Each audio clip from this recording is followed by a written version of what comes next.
Hello, how's everybody doing? My name's Greg Grexa. I'm a PGA teaching professional here in Raleigh, North Carolina. First of all, I'd like to take a second to thank everyone who subscribes to my YouTube channel and for those of you that like to watch some of the videos that I post. I'm trying to be very creative this year, and from a week in to week out basis, depending on how busy I am giving individual lessons, I'm trying to also be creative and create some good videos that may help some of you in, say, a troubled situation like this. In this particular case, I have about an 80-yard shot to the green. The flag is in the front of the green, so I actually can take a little bit of yardage off of that. Let's call it about 70 yards. Now, a lot of people out there know that they can probably hit a sand wedge that far. The biggest and most common mistake I see from a situation like this is people go to their golf bag and the first thing they do is they grab their golf clubs with the most loft. I don't really like that because on an uphill lie at about 70 yards, making a fuller swing is going to hoist that ball more into the air.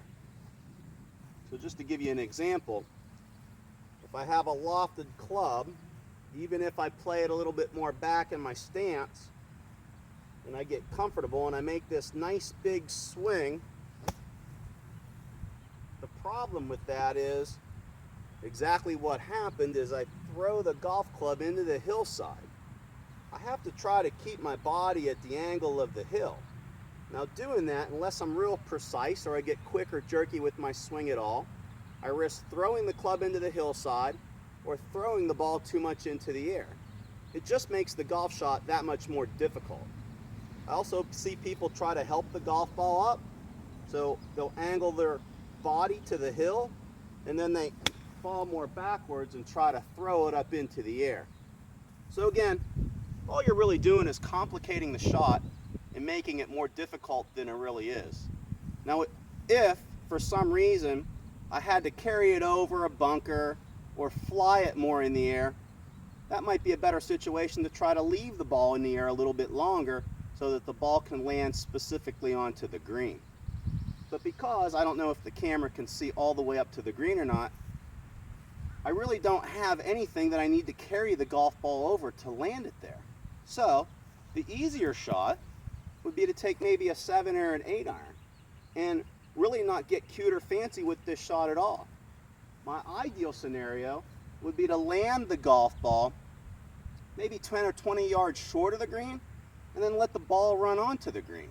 It's just a much easier shot, and I don't have to take as long of a backswing with a 7 or 8 iron to do that. That practice swing is now going to look a little bit more like this.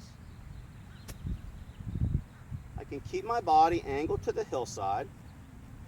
I'm trying to keep the ball fairly centered to maybe a little bit back, and because I'm angling the 7 iron up the hill anyway, the ball's going to lift into the air. But watch how simple I'm going to keep this backswing to get the job done.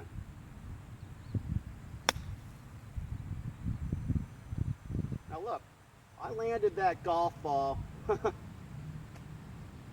actually got pretty lucky.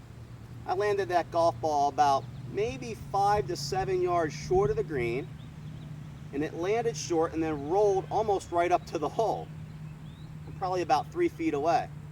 I didn't have to put any effort into hitting that golf shot. It's basically, sometimes you'll hear an elongated chip. I'm just going to make a nice, short, smooth swing. Let the hill and the loft of the 7 iron lift it just enough to land it short and then let it trickle on. All right, one more time. Yeah, I did it again for you. If I took the camera up there to the hole, and this isn't rehearsed at all, it's so amazing to me how easy of a shot that really is. Okay, so give it a try. If you're out, you're playing a few holes by yourself, find a scenario to experiment a little bit. Play a game with yourself. Try different clubs. See what works better in a situation where you don't have to make such a big swing and try to throw the ball into the air. All right, there you have it. Greg Grexa here, teaching professional. If you have any further questions, please contact me through my website at grexagolf.com. That's Grexa golf.com. Thanks again for watching my videos. If you have any questions or a video that you would like to see, again, contact me through my website, and I'd be happy to try to post something for you out there if you'd like to watch these videos.